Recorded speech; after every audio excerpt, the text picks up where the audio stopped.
This is one, Jess, I don't know if you taught me this. I don't Mm, know, but we've talked about it a lot. And this phrasing I love, and I've taught it here a lot, which is, what is the question behind the question? yes, I love this. Again, I have a whole document on this, and a whole seminar that I've sort of a workshop that I've done on this question. Yes.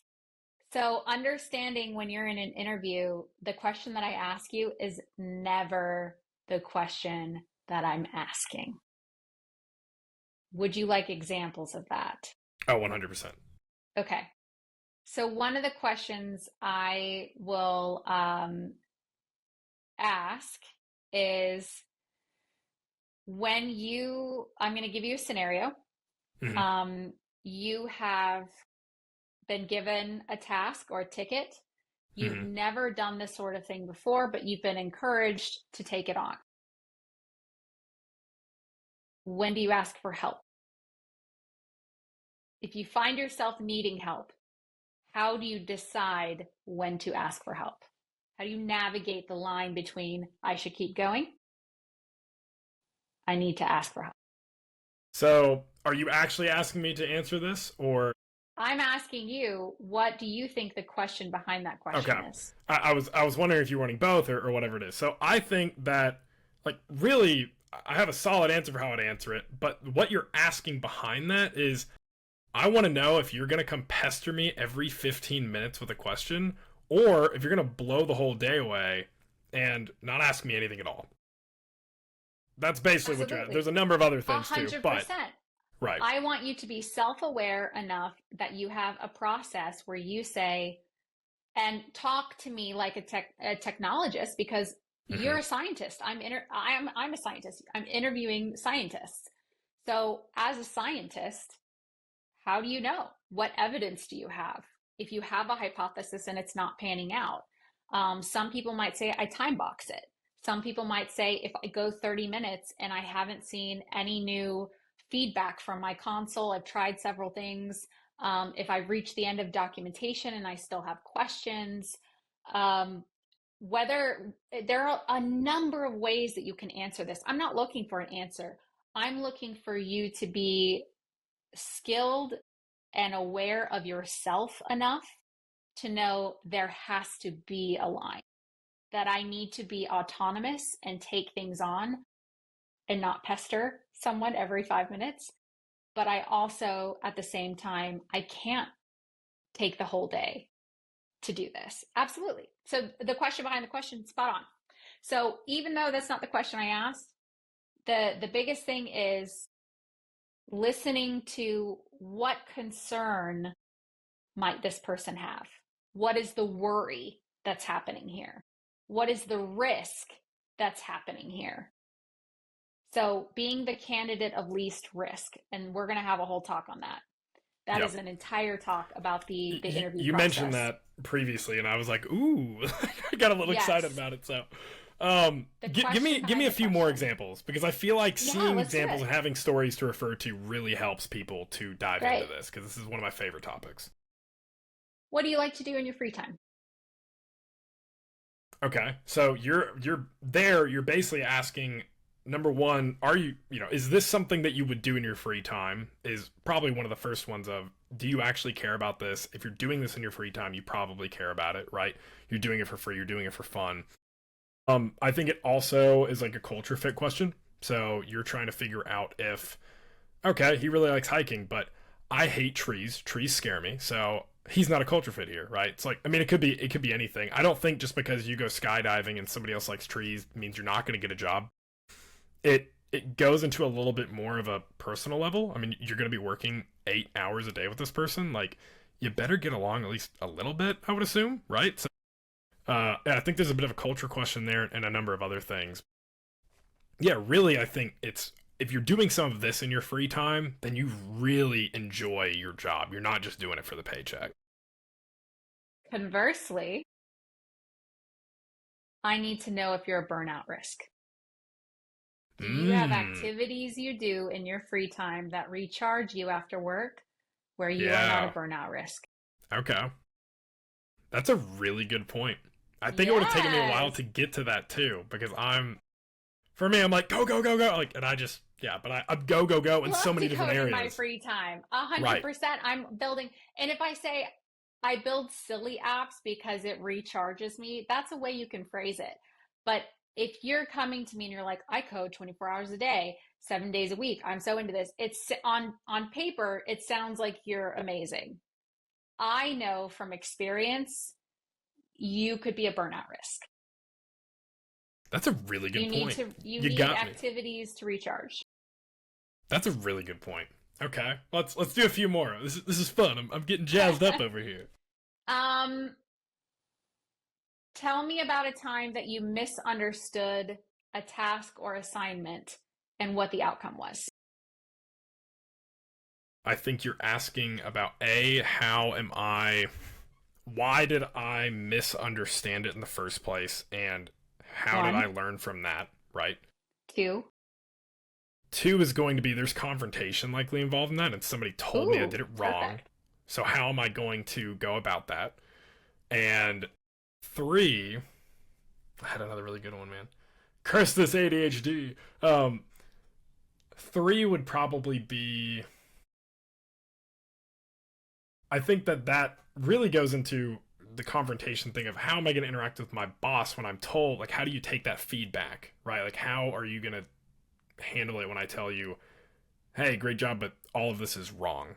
I can come up with them, but I would immediately catch on to that and kind of run with that angle if Yeah, I were I answering in think an you're interview. spot on with two. The other third one I would say is when I'm asking you about a technical task, I want to hear a little bit about the technical task. I want to hear technically what did you misunderstand because that tells me I usually can tell from body language where you're like, "Oh my gosh, I didn't do this thing and I should have." That's step 1. That was a very basic thing that I missed. And how much ownership does this person take of that Right. mistake? If they're That's a really like, good point. if they pass blame and say, I was never told this, and I see them doing a lot of body language where they're putting the misunderstanding on other people, that is a risk for me that they are going to finger point or step away from blame and point, just really place it at the doorstep of other people on the team versus someone who says, I messed up. Yeah, I did that. And I should have known when you do this, you do this. And we got to the point, and this is the impact it had on the team. But I can tell you how it informs me now. I can tell you what I learned from it. I can tell you actively how when this came up again, I made sure not to do that. I actually, in the 6 week job hunt course that I just built, I have an entire video on what is the question behind the question. I love So it. yeah. That is a skill. One of the number one skills of interviewing is knowing the question behind the question. Right. The other cool thing about that too is I found that in interviews I really only carry around like 12 different stories from my past. That there's tons of questions, but there's only so many answers. For example, I could be asked three different questions that are all phrased completely different ways or trying to get to three different points, but the question behind the question may be the same and they call for that same story. Exactly. Yeah. And so Yes. you don't have to know every single answer or every single story under the sun to fit into something. Like it's really only about like 12 different stories that fit into stuff. And then I realized like, Yeah. I can answer everything with these. You need to prepare stories where you were a risk, but then had a positive outcome. And you need to prepare stories where a success story. So I want to see times you've been a success, times you've been a risk. And I want to put those side by side. And yes, you're right. You don't need to be able to improvise on the spot. If you really sit down and say, here are 5 instances of either my previous experience outside of tech or my coding experience with a team on projects, these are times where I've been a risk. These are times where I really was strong and had a success. And then you include, you're probably going to get asked questions about communication, conflict resolution. You're probably going to get asked um, things about handling pivots or when things were a late change, how did you adapt? So, adaptability, communication, conflict resolution, making sure you're not a burnout risk. As long as you have stories like that that are tucked away in your pocket, it's really your toolkit. Yeah, it's. I honestly, I almost feel like I need to go back into this course and kind of redo some of the framing that I do on it now that we're sitting here talking about it. Because if I feel like just answering what it like we're doing right now would be so beneficial for some people. Of okay, I'm going to give you a question. Don't answer the question. Tell me answer what the question behind that question is. Absolutely. I want people to start um, getting into the habit of, because you can't sit there and buffer. You're not a web page where a spinner pops up while the interviewer is asking you. You have to understand the question behind the question in an instant. You have to have that locked and loaded. Usually within, I mean, you can buy a little bit of time to say, let me think about that, or let me Right. consider that. I've been in interviews before where I've been like, I was like, I would like tell them like, ooh, like, that's a really good question. I was like, could you give me Yeah. like 15, 20 seconds to think about that? And they're like, yeah. And I'll sit there in silence for a second. I'll just think, and I'll go, yeah. So here's what I think. Like, I think if you're sitting there for 2 whole minutes in silence, that's probably Right. pretty I don't bad. want long silences. Correct. Yeah, but there's a certain amount that's okay, right? And I think that's another really good point too. Of like, stop trying to give the fastest answer, right? Like, give the right answer, even if it takes you 10 seconds to think. Like, I mean, that tells me like, okay, this person's probably trying to give more of the right answer, or they're thinking more about it at least, rather than okay, yeah, here's my answer. Um, Hmm. but yeah, we could spend a whole other conversation on that one too. I want So thoughtful answers. I don't want if I have turned down candidates that had the honestly the perfect answers, but it was very obvious that they were very rehearsed answers in favor of a candidate that had some flaws, but were incredibly genuine. And I did that at the workplace where you and I worked. really Hmm. It was for interns, but yes. interesting. I didn't know that. You just have so many secrets, Jess. Mm. What else are you hiding? Okay. Unless you have any other points, I think other questions are like in diving into that, like some examples is a really good way to spend some time here. I mean, I like for me, I think it's enjoyable and it kind of gets people like, oh, like that's kind of crazy. Or like, especially if they have their own questions that they've gone through, it kind of allows for them to think back in that resume and go, ooh, like maybe I botched that interview because of the way that I answered this one, which is a good thing to do because then you're like, well, I'll never screw it up again. So, Points that I'll make is I went to a conference in Fargo and I sat in a room with just an enormous number of engineering managers, CEOs, pretty high level running entire departments. And we had talks about AI and also hiring. And it was a conference that was particularly around supporting juniors emerging into the market. And we were saying what skills really set someone apart as a junior coming into an interview. And this plays into that risk portion because it's a way for you to alleviate that risk by showing that you have this particular skill set.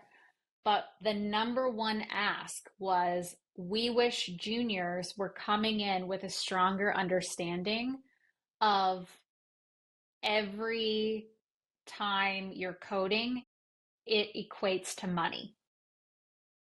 So, for instance, if I make, let's say, I just have a wonderful salary at $100, that works out when you break it out to be $100 an hour.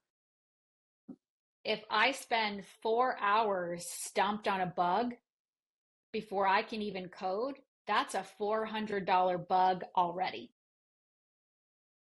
That's so anytime I'm fixing something, anytime, and then that bug has to likely go to QA, and that might have to be seen by two people. So by the time we get from bug identified to bug completed, this could be a 2,000, 10,000, or more expensive bug fix.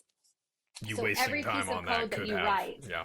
yes, every piece of code that you write has a dollar amount tied to it. So understanding that efficiency, time boxing, again, asking for help, but the risk of budgets are real. Departmental budgets are real. So you proving that you're coming in with the understanding of not only do I have to be skilled at what I do, I have to really have a return of investment. I am an investment for this company.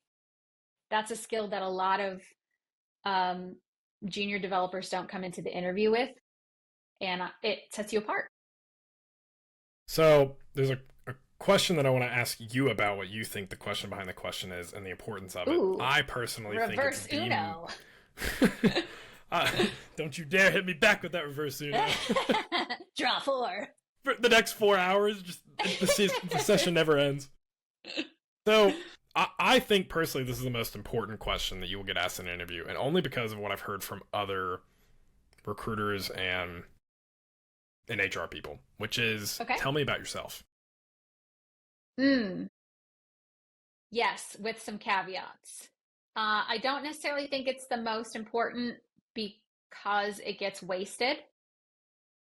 That's another opportunity for you to tell me about burnout risk. But really, a lot of people just start when it's tell me about yourself. They just go into work ethic. They go into, I just really love to code. It's all I do. And everybody loves it. I loved it.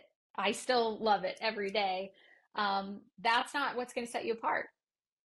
It's, I want to see what kind of problem solver you are. I want to see your personality. That's a great culture fit question of tell me about yourself. With the caveat, I will say to any women who might watch this, I don't want to hear if you're engaged. I don't want to hear if you have children. I don't want to hear if you're married. I don't want to hear there is so much bias.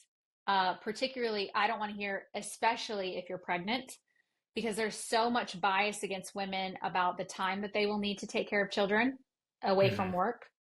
There is so much bias against engaged women about wedding planning. You're going to be gone for your wedding. You're going to be gone for your honeymoon.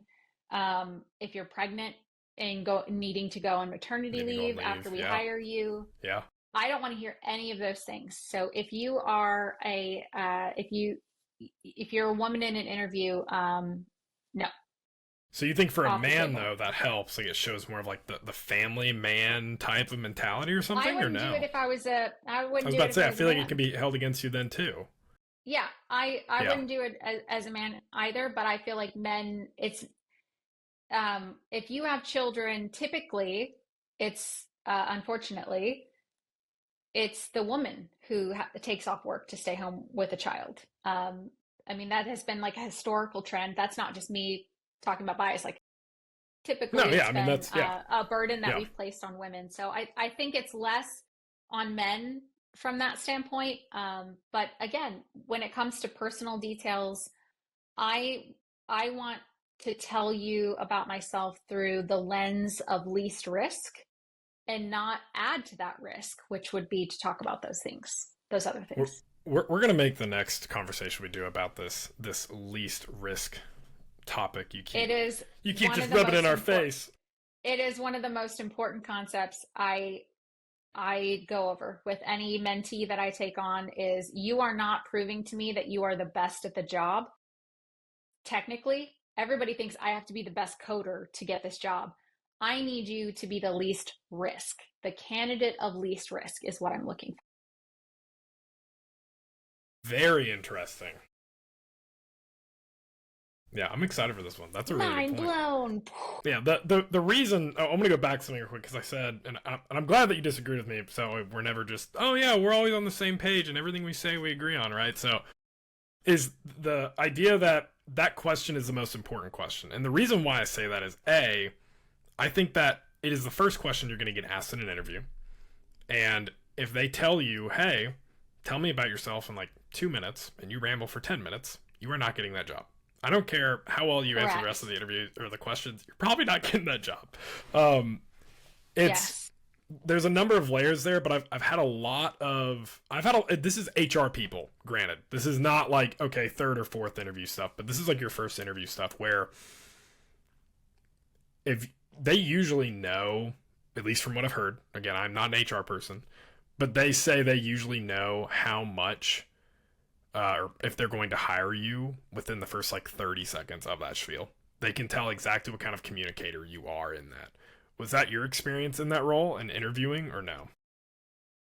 Um, I'm a little bit different in that that's a great icebreaker. I like to ask that up front, and that's the warm up. So I at that point, I'm usually that's a red flag only question. It's really, you can tell me a lot of things, but if there are significant red flags, again, That's fair. I'm a little bit more lenient in my interviews because I'm a very empathetic person. So I'm not going to be a good representation of how that question will be interpreted.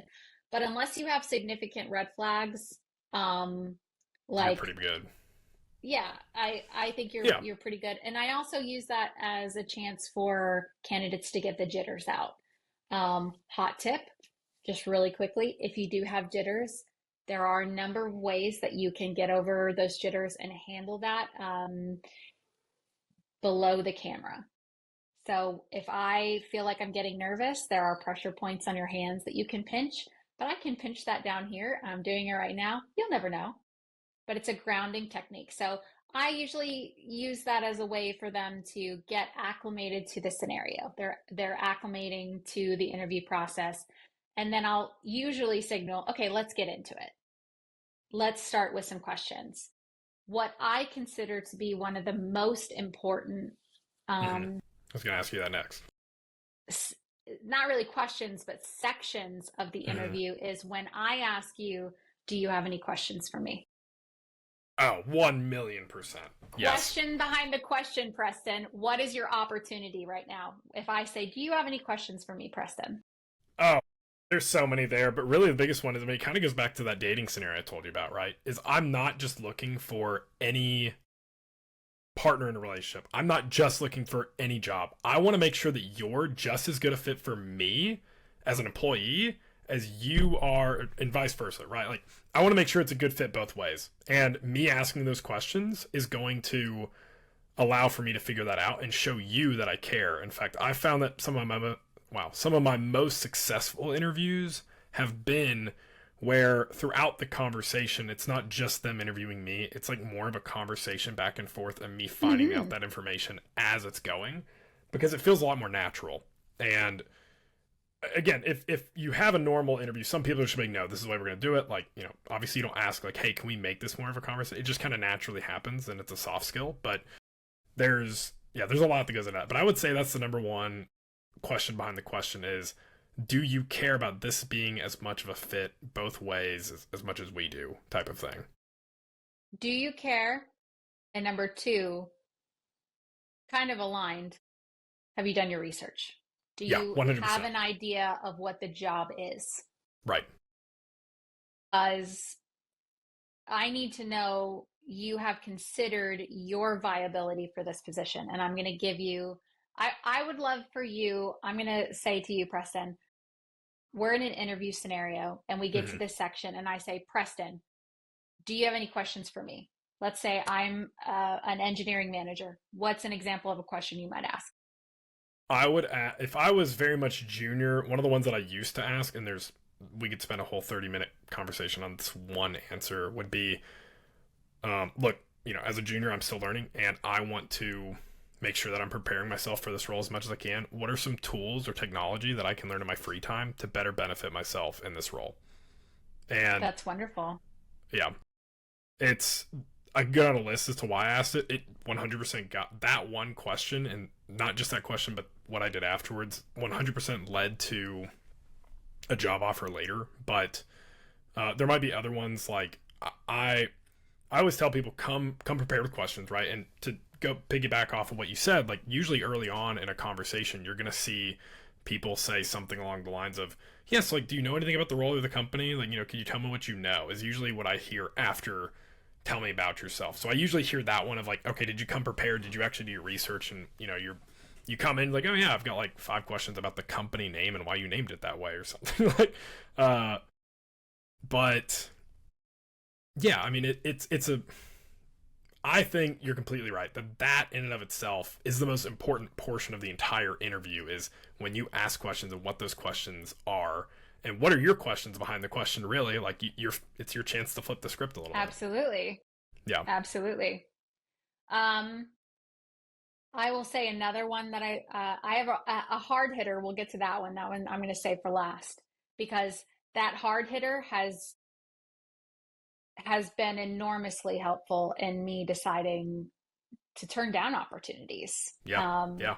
And I know that that sounds like a lot for people who are entering the field and the opportunities are limited, but we're hoping you get to a point where you have the power and the skill set to be able to say, "Wow, that sounds like a bad fit.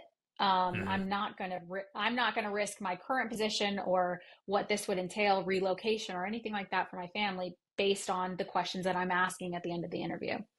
One of the really great ones that I always advise junior developers to ask are, when it comes to success for 30 days, 60 days, or 90 days within hire, what does success in this role look like? Typically, the HR person will likely not have that answer. That's more directed towards a technical team lead. Because once you make it through the pipeline of hiring, the technical team lead or the HR person will see you in passing and be like, "Hey, how you doing?" But they're not going to be evaluating your performance at 30, 60, 90. It's Right. really going to be your team lead. Right. So I would say technically within 30, 60, 90, what does this look like? Um, if you're in that first interview where it is the HR person, another question that I would ask is, does the company currently have a mechanism to receive developer feedback? Is there any way Mm. that the company actively encourages developers to give feedback, whether that be process, about the product itself, what have you? And then if they're able to tell me the last time that they can think of where that feedback was implemented, because I want to know, is this a company that listens? Is this a leadership structure that listens? Or is it just go do the day to day and it's driven completely by, this is what we see, this is what we want, but the people on the front lines doing the work don't have a voice? That becomes really challenging. Right. Yeah, I mean and I think a lot of the questions that we asked here, I want to make sure we emphasize this, is I think a lot of the questions that we asked here are very they're good questions, no doubt. But I think you should also be asking more stuff along the lines of, what does your spin up process look like for me? Am I going to get fed to Yes. the wolves in the first 30 days? And then you're like, why isn't this done? Who do I have to go to when I do get stuck? And all these, like, there's so many questions around that you can ask. Like, you should be Do you vetting have a them. mentorship program? Is a great Yes. question, because that tells you, this is my career that I'm trusting you with. Are you going to skill me up? Are you going to take care of me and make sure that I'm aligned with the market at all times? Or am I going to stagnate here? Or do you not care at all? Is the Right. side questions to that is, do you have any continuing education budget? Can I advocate? Because that tells me, if I'm on the interviewing side of the desk, meaning I'm the hiring person, if this person's asking, "Hey, can I keep learning?" Music to my ears. Why I'm not? going to Yeah. get you every penny I can. I Right. want you to learn. I want you to go skill up. Um, yeah, another one that you touched on that you just reminded me of is, this was a significant. So my very first dev role, I got two offers basically the same week. I got an offer from the company that you and I worked for. Hmm. I also got offered the opportunity to become the first US dev for, if you're a tabletop gamer, Warhammer 40K. So it was a strictly UK team, and I'm sorry. yes, that is a What? wild thing. Okay, And continue. I got that offer in a conversation that wasn't even an interview. And it was strictly because when I was asked, "Do you have any more questions for me?" As a junior developer, I said, "Yes, I do.